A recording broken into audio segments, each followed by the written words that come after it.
Hello everyone. Welcome to our channel NEET UG in 10 bite-sized videos for NEET UG. Let me introduce about myself. Myself Anshul Valecha, alumni of IIT Guwahati, NET JRF GATE JAS JAM qualified, ex-faculty Akash Institute Delhi Southex branch, Allen Career Institute Chandigarh, mentoring the NEET aspirants from last 11 plus years. Unacademy is the best online learning platform. Unacademy के plus subscription के क्या क्या benefit हैं? अगर आप plus subscription लेते हैं तो आपको डेली लाइव क्लास मिलेगी, इंटरेक्टिव क्लासेस रहती है, स्ट्रक्चर्ड कोर्स रहता है, ठीक है, स्ट्रक्चर्ड कोर्स है एग्जाम सिलेबस के हिसाब से, लाइव टेस्ट एंड क्विजेस रहती हैं और आप अपनी परफॉर्मेंस को एनालाइज कर सकते हो डिटेल्ड में। And the feature is unlimited access. Unlimited access का मतलब है any time from anywhere। आप जितने भी India best top educators Unacademy के प्लेटफॉर्म पे हैं, आप उनकी सारी लाइव क्लासेस और रिकॉर्डेड क्लासेस को देख सकते हैं अपने लैपटॉप पे या अपने मोबाइल पे। आइकॉनिक सब्सक्रिप्शन की बात करूं, अदर देन प्लस सब्सक्रिप्शन, मतलब सारे बेनिफिट प्लस के तो इसमें आपको मिलेंगे ही मिलेंगे।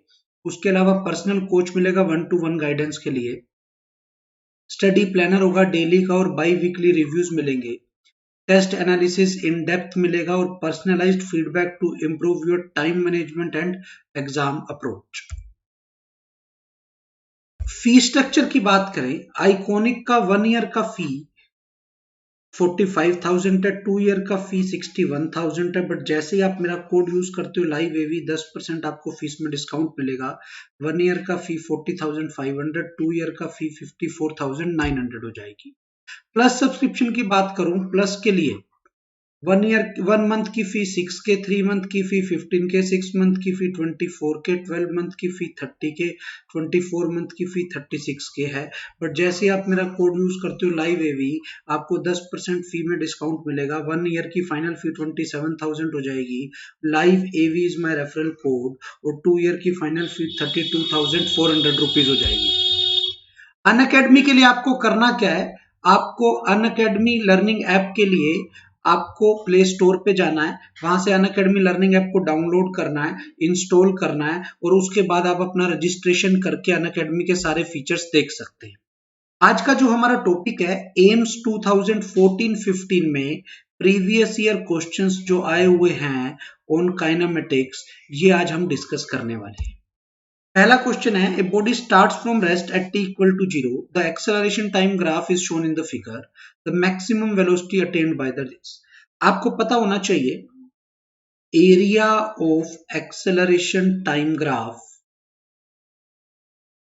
Gives us change in velocity. Initially starts from rest है, अगर रेस्ट से स्टार्ट हो रहा है मतलब ये देगा v-0, दिस इज v।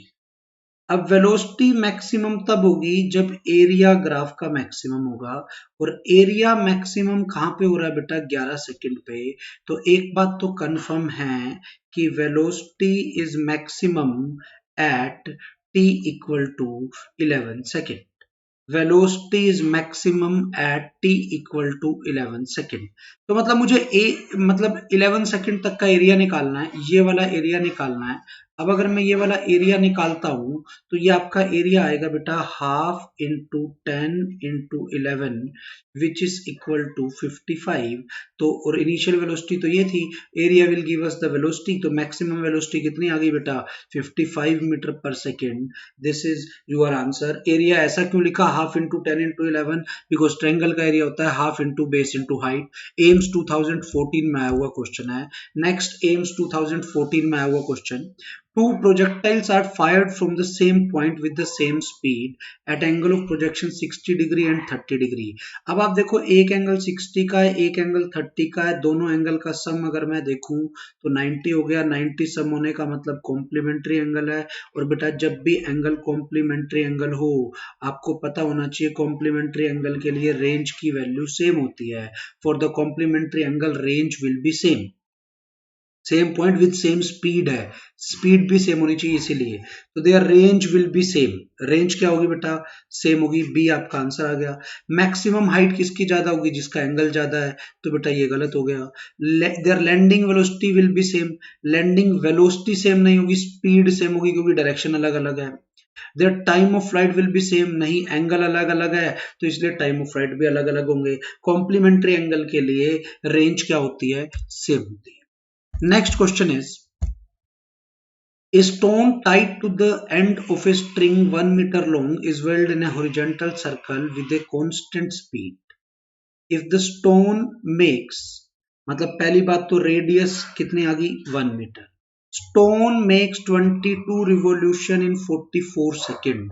अब अगर मैं थीटा की बात, ओमेगा की बात करूं, 22 रिवोल्यूशन, एक रिवोल्यूशन में 2 पाई का एंगल है तो इतना एंगल घूम गई और कितना टाइम लगा बेटा 44 सेकेंड, तो ये कैंसिल ही हो गया। तो ओमेगा आपका पाई रेडियन पर सेकेंड आ गया कैलकुलेशन करने से। What is the magnitude and direction of acceleration of the stone. अगर एक्सेलरेशन की बात करूं, सर्कल में घूम रहा है कांस्टेंट स्पीड से, तो एक्सेलरेशन क्या है आर ओमेगा स्क्वायर, सिर्फ सेंट्रीपिटल एक्सेलरेशन होगा आर 1 ओमेगा का स्क्वायर पाई, तो सेंट्रीपिटल एक्सेलरेशन आ गया पाई स्क्वायर मीटर पर सेकंड स्क्वायर। अब जो सेंट्रीपिटल एक्सेलरेशन है इसकी डायरेक्शन अलोंग द सेंटर होती है, ठीक है, अलोंग द रेडियस होती है towards the centre, along the radius towards the centre, ध्यान रखना है आपको, ये सेंट्रीपिटल वाले की डायरेक्शन होती है। तो आंसर पाई स्क्वायर, देखो पाई स्क्वायर पहली तीन ऑप्शन में, direction along the radius away from the centre या टुवर्ड्स द सेंटर, बताओ बेटा towards the centre, because centripetal acceleration हमेशा सेंटर की साइड लगता है, ध्यान रखना। Next question is this is all about today's lecture. आज हमने देखा एम्स प्रीवियस ईयर में आए हुए क्वेश्चन काइनेमेटिक्स पे बेस्ड। अगर अभी तक आपने हमारा चैनल सब्सक्राइब नहीं किया है तो आप चैनल को सब्सक्राइब करें, लाइक करें, don't forget to press the bell icon button for the latest notifications.